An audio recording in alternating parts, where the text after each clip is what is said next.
Buku Wahyu ini menerangkan tentang keadaan yang terjadi pada akhir zaman ini. Dan Yohanes menuliskannya. Dan firman Tuhan mengatakan ini akan segera terjadi dan harus terjadi. Tuhan sendiri memerintahkannya kepada Yohanes. Pada waktu itu Yohanes lagi dibuang di Pulau Patmos. Dan Yesus datang kepadanya dan mengatakan kepada Yohanes bahwa dia harus menuliskan apa yang dia lihat dan dia dengar. Lalu jadilah buku Wahyu ini, saudaraku. Surat ini, saudaraku, ditujukan kepada malaikat ketujuh sidang jemaat yang ada di Asia.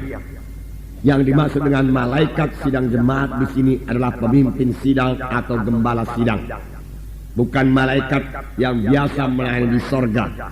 Malaikat yang biasa melayani di sorga, dia sudah melihat semuanya, saudaraku. Dia mengetahui, saudaraku, segala keadaan yang terjadi di sorga. Tetapi yang dikatakan dengan malaikat di sini, yaitu pemimpin jemaat atau gembala sidang dari ketujuh sidang jemaat yang ada di Asia pada waktu itu. Tetapi saya yakin surat ini juga berlaku bagi sidang-sidang jemaat pada akhir zaman ini, saudaraku. Karena buku Wahyu ini berlaku terus sampai Tuhan Yesus datang kedua kali. Nah, tiap-tiap gereja lokal, saudaraku, dipimpin oleh seorang hamba Tuhan, dipimpin oleh seorang gembala sidang yang bertanggung jawab kepada Tuhan. Jadi Tuhan bicara kepada gembala sidang itu. Tuhan bicara kepada malaikat sidang jemaat itu. Dia yang bertanggung jawab kepada Tuhan. Memang dia dibantu oleh tua-tua sidang dan pelayan-pelayan Tuhan yang lain, saudaraku, untuk menyampaikan maksud Tuhan kepada sidang tersebut, saudaraku. Dikatakan juga bahwasanya Tuhan Yesus berjalan-jalan di antara ketujuh kaki dian itu. Ketujuh kaki dian itu, saudaraku, adalah jemaat atau gereja lokal. Kita katakan sekarang dengan gereja lokal. Yaitu Tuhan Yesus berjalan-jalan di antara ketujuh kaki dian itu. Tuhan Yesus begitu eratnya, saudaraku, dengan gereja lokal. Bahkan Tuhan Yesus sebenarnya menyatu dengan gereja lokal itu. Pada waktu, saudaraku, Saulus menganiaya sidang jemaat, dia dalam perjalanan ke Damsyik untuk menangkap orang Kristen untuk dipenjarakan maupun untuk dibunuh. Di tengah jalan satu sinar menerpa Saulus, dan Saulus jatuh ke tanah. Dan terdengar satu suara yang berkata, "Saul, Saul, mengapa engkau aniaya aku? Siapakah engkau, Tuhan?" "Akulah Yesus yang engkau aniayakan." Bagaimanakah Saul bisa menganiayakan Tuhan Yesus? Tuhan Yesus sudah berada di sorga pada waktu itu. Tetapi begitulah Tuhan Yesus menyatukan dirinya dengan sidangnya. Yesus ada dalam sidangnya. Sehingga Tuhan Yesus berkata, "Akulah yang kau aniayakan. Memang yang kau tangkap adalah anak-anakku, yang kau penjarakan, yang kau bunuh adalah orang-orang Kristen, tetapi sebenarnya perbuatanmu itu adalah perbuatanmu kepadaku. Aku yang engkau aniaya." Sampai sekarang pun demikian juga. Kristus begitu menyatu dengan sidangnya. Itu sebabnya sidangnya berkuasa. Itu sebabnya, saudaraku, pada waktu kita mengabarkan Injil, jiwa-jiwa, saudaraku, menerima keselamatan, bahkan menerima kesembuhannya. Mengapa? Karena Tuhan Yesus ada di tengah-tengah kita. Tuhan Yesus yang menyambut jiwa-jiwa itu. Sebenarnya lebih jauh lagi, Tuhan Yesus yang membawa jiwa-jiwa itu. Saya yakin tidak ada orang yang kebetulan hadir dalam kebaktian-kebaktian Natal kita belakangan ini yang datang dengan kebetulan. Roh Kudus memimpinkan mereka datang karena Tuhan menghendaki mereka mendengarkan Injil. Karena ada firman Tuhan juga berkata, sebelum Tuhan Yesus datang kedua kali, Injil harus dikabarkan ke seluruh muka bumi ini, sehingga tidak ada nanti orang yang berdalih-dalih.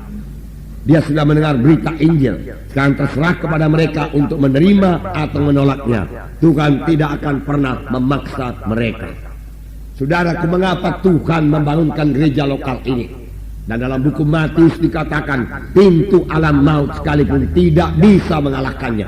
Jadi gereja lokal ini, gereja Tuhan ini akan hadir sampai Tuhan datang kedua kali. Bahkan gereja lokal inilah, gereja yang hidup inilah yang akan menjadi pengantin bagi Kristus, saudaraku. Yaitu saudara dan saya yang sudah selamat, yang sudah lahir baru, yang dibentuk terus sampai seperti Yesus. Dalam pembacaan Alkitab kita beberapa waktu yang lalu, dalam 1 Yohanes pasal 2 ayat 6 dikatakan, barang siapa yang ada di dalam Yesus, dia harus hidup sama seperti Yesus hidup. Memang ayat ini sebagai satu tantangan kepada kita. Kalau kita memakai pikiran manusiawi kita, rasanya tidak mungkin kita hidup sama seperti Yesus hidup. Bagaimana mungkin kita ini manusia biasa hidup sama seperti Yesus hidup? Tetapi firman Tuhan tetap ya dan amin. Standar Tuhan tidak pernah turun. Tuhan minta kita hidup sama seperti Yesus hidup. Berarti kita bisa hidup sama seperti Yesus hidup. Mengapa, saudaraku?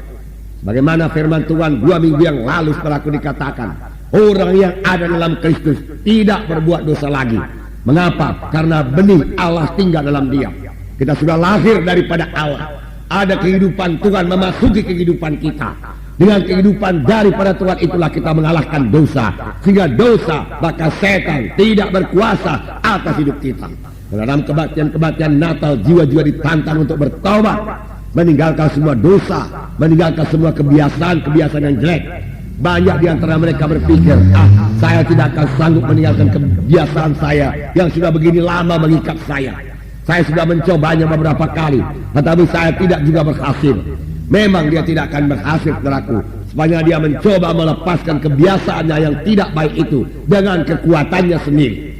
Tetapi pada waktu dia mengandalkan Yesus yang di dalam dia itu, saudaraku, untuk membantu, menolong, saudaraku, menguatkan dia bebas, supaya bebas daripada ikatan itu, dia pasti berhasil, saudaraku. Dia pasti berhasil.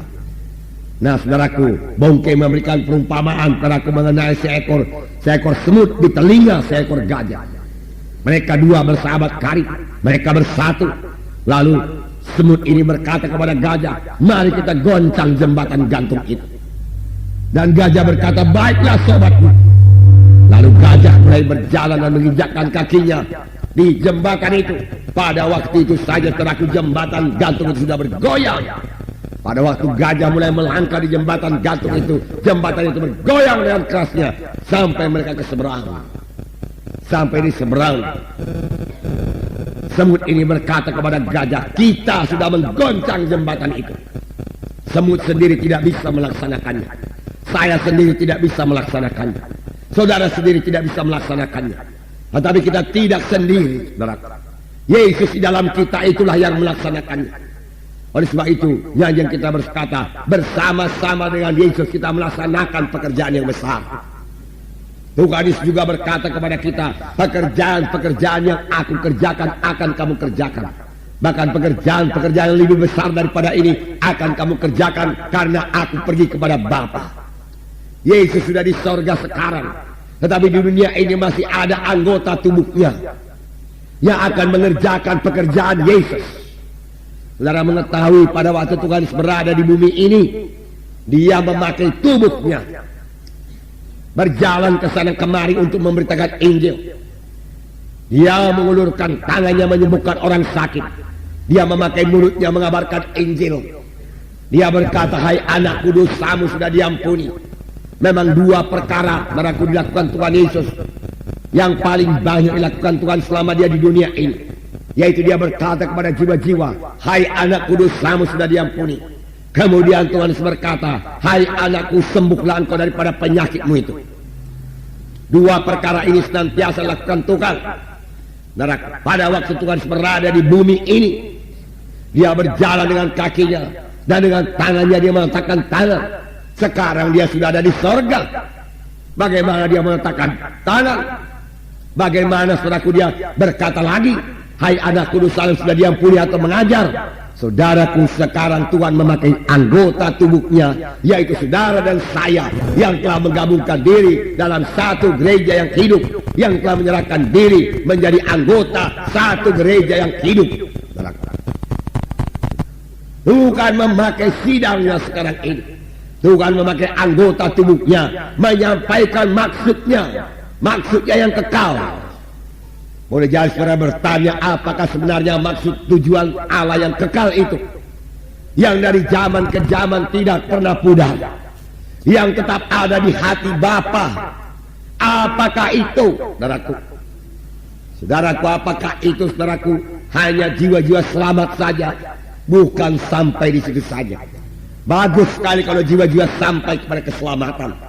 Tetapi tujuan kekal Tuhan bukanlah hanya supaya jiwa-jiwa itu sampai kepada keselamatan saja. Lebih daripada itu.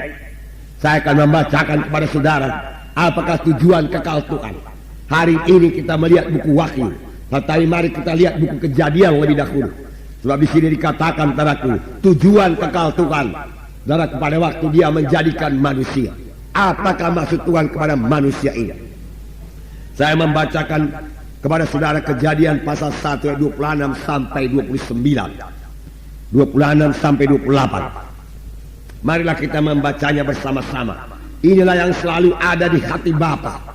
Walaupun manusia pertama gagal memenuhinya, tetapi Tuhan, saudaraku, tidak mengganti maksudnya ini. Tuhan kita adalah Tuhan yang pasti. Apa yang sudah dia rencanakan pasti dia sampaikan.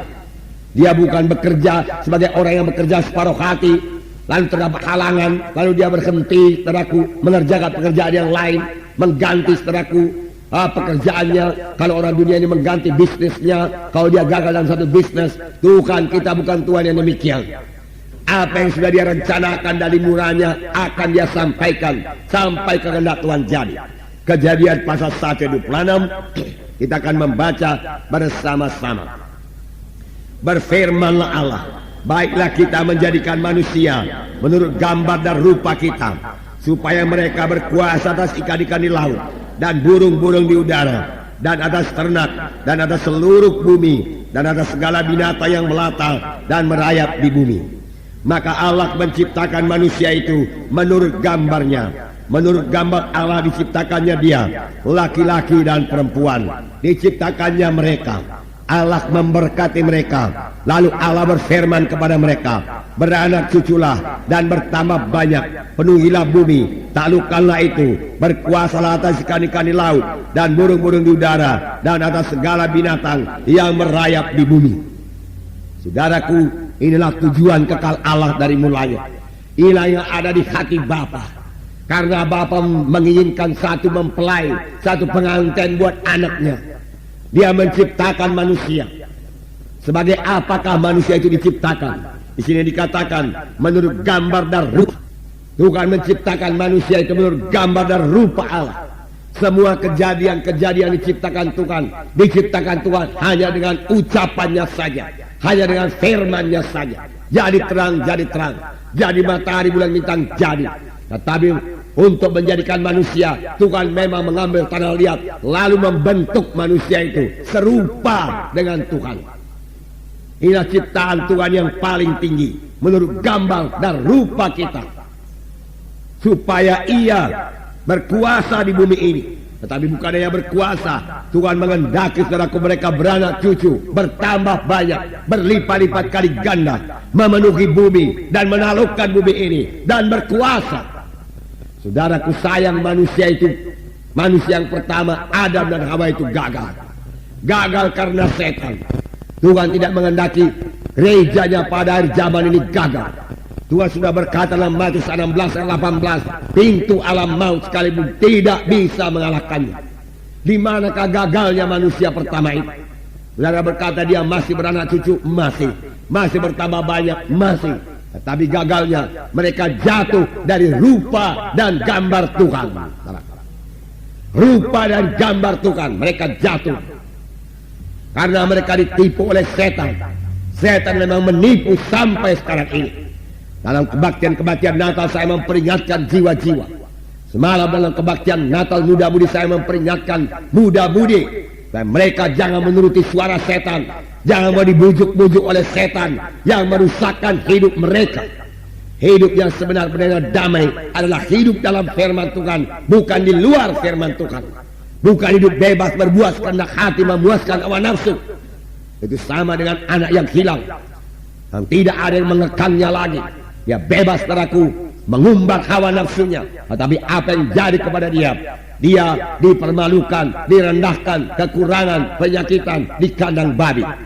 Syukur-syukur, saudaraku, dia kembali lagi kepada Tuhan, saudara. Nah, itu sebabnya dalam Natal, saudara, kita katakan kembali kepada Tuhan, berbalik kepada Tuhan. Karena bagaimanapun besarnya kasih Bapa itu saudaraku kepada anak yang bungsu itu, sebelum anak itu kembali kepada Tuhan, lihat, pertolongan daripada Bapa tidak akan sampai kepadanya. Banyak persoalan jiwa-jiwa sekarang ini, banyak keberatan, banyak penyakit. Lalu mereka mulai mempersalahkan Tuhan dan berkata, kalau Tuhan mengasihi aku, mengapa begini berat penyakitku? Kalau Tuhan mengasihi aku, mengapa begini melarat hidupku? Bukankah dia penuh kasih, penuh kuasa, apa saja dia perbuat? Mengapa hidupku sampai demikian ini? Mengapa rumah tanggaku berantakan? Mengapa anak-anakku tidak bisa kuajari? Dan lain sebagainya. Saudara, karena dia belum mengambil langkah yang pertama, yaitu berbalik, datang kepada Tuhan Yesus, menyerahkan hidupnya sepenuhnya kepada Tuhan Yesus. Inilah keselamatan. Dan manusia pertama jatuh dari kemuliaan Tuhan karena tipuan setan. Banyak anak-anak Tuhan juga jatuh daripada jalan Tuhan karena tipuan setan. Tetapi saudara masih bisa kembali kepada Tuhan dan masuk dalam rencana Tuhan, masuk dalam tujuan kekal Tuhan ini, yaitu menjadi satu umat pilihan Tuhan, imam-imam yang berkerajaan, hidup sebagaimana Yesus hidup, karena Tuhan telah melengkapi kita lebih dahulu. Tuhan bukannya sekedar berkata saja, engkau harus hidup sama seperti aku hidup, tanpa melengkapi kita dengan kuasa untuk hidup suci. Saudaraku, Tuhan melengkapi kita dengan ruh-Nya, memenuhkan kita. Jikalau dengan ruh itu kamu mematikan perbuatan tubuh, maka kamu akan hidup. Firman Tuhan berkata, kapan setan mulai membujuk kita melalui kehendak daging kita, kita memakai kuasa Roh Kudus, kita penuh dengan Roh Kudus, kita bicara dengan bahasa roh. Karena kita akan menang melawan dosa itu. Kita bisa hidup sama sebagaimana Yesus telah hidup. Nah, inilah tujuan kekal Tuhan, yaitu membangun satu umat pilihannya buat Tuhan. Dan tujuan Tuhan ini tidak pudar, tidak pernah berkurang sepanjang jam. Seperti saya katakan tadi, manusia jatuh kepada dosa, hilang kemuliaan Tuhan. Dikatakan di situ saudaraku, dalam Roma 3:23, sekaliannya sudah berbuat dosa dan telah kehilangan kemuliaan Tuhan. Orang yang kehilangan kemuliaan Tuhan tidak mungkin jadi pengantin bagi Yesus. Tetapi Yesus berjanji juga dalam buku Kejadian, keturunan perempuan ini nanti akan menghancurkan kepala ular itu. Siapakah itu keturunan perempuan itu? Apakah itu saudaraku Kain? Bukan. Kain tidak menjadi juru selamat. Tapi jauh-jauh hari kemudian sesudah itu, saudaraku, di Bethlehem, saudara, yang kita peringati sekarang ini, lahirlah Yesus. Anak Allah itu menjelma menjadi manusia untuk mengangkat semua dosa manusia ini. Saudara, itu sebabnya dia disalib. Satu tragedi yang besar, saudaraku, jadi bagi orang Kristen sekarang ini. Apakah itu, saudaraku? Mereka tidak mengerti lagi akan makna salib. Mereka tidak mengetahui berkat apa yang tersedia karena salib.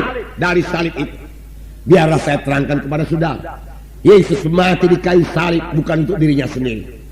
Yesus mati di kayu salib untuk saudara dan saya, untuk manusia yang berdosa ini, supaya manusia yang berdosa ini bisa bebas dari dosa. Itu sebabnya ini dikatakan berita yang baik. Tuhan Yesus mencurahkan darahnya di kayu salib bukan untuk menebus dosanya. Tidak ada dosa dalam Yesus. Bukan pula untuk mendekatkan dia kepada Bapa di sorga. Dia tidak pernah renggang dengan Bapa di sorga. Tetapi Yesus mencurahkan darahnya untuk mengampuni dosa kita, bahwa kita yang sudah berpisah daripada Tuhan dekat kepada Tuhan. Tiap-tiap kali saya menerima anggur perjamuan suci, saya bertambah yakin saya dekat dengan Tuhan karena darah Yesus. Firman Tuhan berkata, darah Yesus anaknya itu mendekatkan kita kepada Tuhan. Tiap-tiap kali saya terima perjamuan suci, saya terima darah Yesus, dan saya bertambah yakin semua dosa saya sudah diampuni dan kutuk dosa sudah diangkat daripada saya. Inilah makna salib Yesus. Yesus berpisah dengan Bapanya, di mana dia berteriak, Eloi, Eloi, lama sabatani, supaya saudara jangan berpisah dengan Bapa itu. Di kayu salib, dengan matinya Yesus dan bangkitnya daripada kematian, setan dikalahkan. Dan setan dikalahkan ini bukanlah untuk Yesus, bukanlah kemenangan bagi Yesus, tetapi kemenangan bagi saudara. Belum pernah, saudaraku, Yesus dikalahkan oleh setan. Memang selama dia hidup dia dicobai oleh setan, tetapi setan bukannya menang dalam pencobaan itu. Yesus yang menang. Tetapi dia mengalahkan setan untuk apa? Dia mengalahkan setan supaya saudara dan saya mengalahkan setan. Itu sebabnya kita memiliki kuasa untuk mengusirkan setan dalam nama Yesus. Genaplah tujuan Tuhan yang kekal. Berkuasalah di bumi. Taklukkan isinya. Taklukkan setan itu. Saudara, taklukkan setan itu. Nah, saudara yang kasih dalam nama Yesus, kita sudah banyak mengusir setan, sudah banyak menaklukkan setan dalam hidup dan dalam pelayanan kita, saudara. Nah, ini tujuan kekal Tuhan, saudara yang kasih dalam nama Yesus. Dan tujuan kekal ini, saudaraku, saudara, hanya bisa dicapai, saudaraku, melalui gereja lokal, saudaraku. Melalui, saudaraku, sidang jemaat, saudaraku. Itu sebabnya firman Tuhan berkata dalam Matius 16:18, Yesus membangunkan sidangnya dan pintu alam maut tidak bisa mengalahkannya. Tidak bisa mengalahkannya. Dari sini juga kita mengetahui, saudara, bahwasanya penginjilan saja tidak cukup. Karena tujuan kekal Tuhan apa? Tujuan kekal Tuhan yaitu menjadikan manusia serupa dengan gambar dan teladan Tuhan. Berarti kita ini harus dibentuk terus, didewasakan terus. Ini yang selalu kita bicarakan dalam SKS, pertemuan SKS. Baik jiwa-jiwa bertambah-tambah dewasa. Puji Tuhan buat jiwa-jiwa yang sudah selamat dalam penginjilan. Saya percaya sudah ribuan yang selamat dalam 5-6 kali Natal ini. Saya melihat jiwa-jiwa dikirimkan Tuhan. Jiwa-jiwa menderu ke depan pada waktu diadakan altar call. Tadi malam sekitar 400 orang, mungkin lebih, saudaraku, muda-mudi maju ke depan menerima Yesus sebagai Tuhan dan Juru Selamatnya. Puji Tuhan. Saya yakin iblis sangat cemburu melihat muda-mudi ini yang menyerahkan hidupnya kepada Tuhan. Iblis juga sangat cemburu melihat muda-mudi duduk di gereja, duduk dalam kebaktian Natal. Iblis suka kalau muda-mudi itu berada di tempat-tempat yang gelap, berada di tempat-tempat dosa, berada di tempat-tempat judi, berada di tempat-tempat setan lainnya, saudaraku, yang gelap-gelap sana. Tetapi saudaraku, tadi malam mereka berhimpun mendengarkan firman Tuhan dengan tekun, tenteram. Mereka menyerap semua firman Tuhan. Mereka percaya kepada firman Tuhan. Dan saya katakan kepada mereka, iblis takut kepada saudara. Memang setan takut kepada muda-mudi yang menyerahkan seluruh hidupnya kepada Tuhan. Dan saya ceritakan kepada mereka, pada waktu umur saya 23 tahun, waktu saya masih pemuda, saya menyerahkan hidup saya kepada Tuhan. Dan saya kemudian mengabarkan Injil dari desa ke desa. Dan kuasa iblis dirusakkan di dalam pelayanan saya. Walau saya masih muda pada waktu itu, jiwa-jiwa selamat, setan-setan dikalahkan. Puji Tuhan. Memang setan takut, saudaraku, bukan hanya kepada muda-mudi, tetapi pada setiap anak-anak Tuhan yang menyerahkan hidupnya untuk melayani Tuhan. Setan takut, saudaraku, kepada anak-anak Tuhan yang telah dilengkapi dengan kuasa Tuhan, yaitu kuasa Roh Suci. Setan takut kepada anak-anaknya yang telah mengetahui apa haknya di dalam Tuhan, yaitu dia memiliki kuasa mengusirkan setan di dalam nama Yesus. Setan takut kepada anak-anak Tuhan yang mengenal siapa dia dalam Yesus. Adakah kita mengenal siapa kita dalam Yesus? Saya bukan Benyamin yang dulu sebelum saya selamat. Sesudah saya mengenal Yesus, saya sudah diubahkan Tuhan, dilengkapi Tuhan, diberkati Tuhan.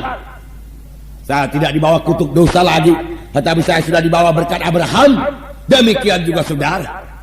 Saya tidak lagi dikuasai oleh dosa, bukan lagi hamba dosa, tapi saya hamba kebenaran. Dosa tidak berkuasa atas saya, demikian juga dia tidak berkuasa atas saudara. Supaya saudara mengenal siapa saudara dalam Yesus. Firman Tuhan berkata, saudara, adalah kejadian yang baru.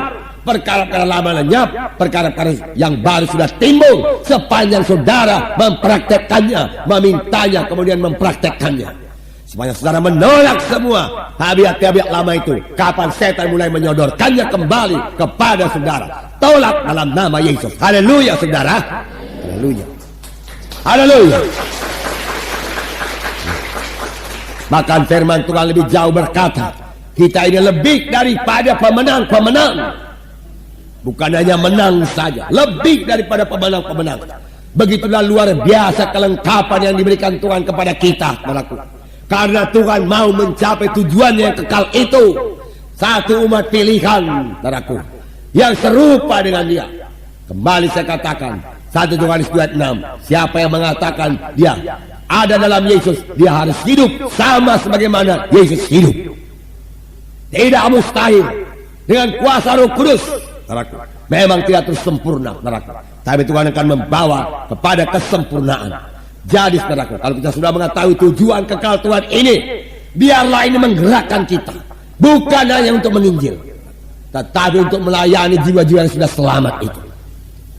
Memang penginjilan penting sekali, harus menginjil, itulah langkah pertama, saudaraku. Dan memang pekerjaan sangat diberkati Tuhan. Pada mula pertama pelayanan ini, saya tidak begitu mengerti, walaupun saya membangun gereja pada waktu itu, saudaraku. Tetapi saya memang lebih suka menginjil, karena rasanya menginjil ini lebih enak. Jiwa-jiwa selamat, kita berdoa setan diusirkan, jiwa-jiwa sembuh kalau kita meletakkan tangan, puji Tuhan. Tetapi tidak hanya sampai sekian saja maksud Tuhan. Maksud Tuhan membentuk jiwa-jiwa itu terus bertambah-tambah dewasa. Firman Tuhan berkata supaya mereka sampai kepada kedewasaan yang penuh, tidak diombang-ambingkan oleh angin pengajaran kiri kanan, tidak bimbang lagi, tapi teguh di dalam Tuhan. Itu sebabnya firman Tuhan berkata dalam Efesus 4 ayat 11 sampai 12.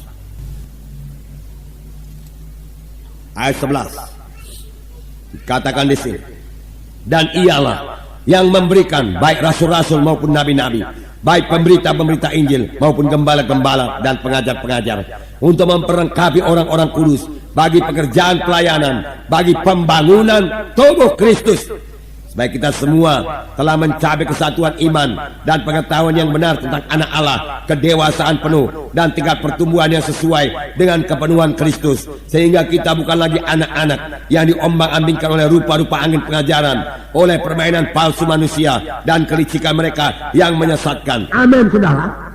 Melayani, jangan seorang mengambil mahkotamu, berarti mereka sudah punya mahkota. Dari dunia ini punya mahkota, di sana kenyataannya. Amin, saudara. Ya. Karena mereka melayani, adakah mahkota saudara? Saudara kira-kira saja kepada Tuhan, apakah perbuatan saudara, pengorbanan saudara, pelayanan saudara yang kira-kira pantas menerima mahkota? Saudara, masing-masing kita berhitung kepada Tuhan. Engkau mematuhi firman-Ku, Tuhan berkata. Ini pujian kepada sidang, tidak ada pria, tidak ada pria. Saudara, tidak ada teguran. Puji Tuhan. Jadi menantikan kedatangan Tuhan kedua kali, penuh dengan Roh Kudus, penuh dengan pelayanan, penuh dengan pengorbanan kepada Tuhan. Penuh dengan firman Tuhan, tidak miskin daripada firman Tuhan. Ini menantikan kedatangan Tuhan. Dan firman Tuhan berkata, Ia akan kujadikan soko guru, tiang dalam bait suci Allahku. Tidak akan keluar lagi dari situ. Kutuliskan nama kepadanya. Barang siapa bertelinga, hendaklah yang mendengar apa yang katakan Roh itu kepada sidang jemaat. Barang siapa menang. Kemudian ada sidang Laodikea. Sedikit 5 menit. Sidang Laodikea ini saya ceritakan saja kepada saudara. Tuhan juga berkata, aku tahu perbuatanmu, sidang Laodikea. Engkau tidak dingin, tidak panas. Kalau dingin sudahlah, tidak selamat.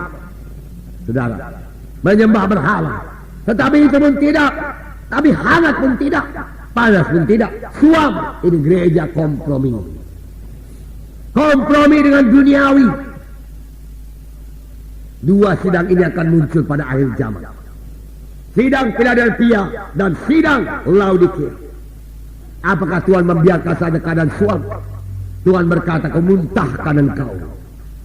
Alangkah baiknya kalau kau panas atau dingin. Kalau dingin kau tidak perlu kurus lagi. Kau beku, silahkan ke neraka.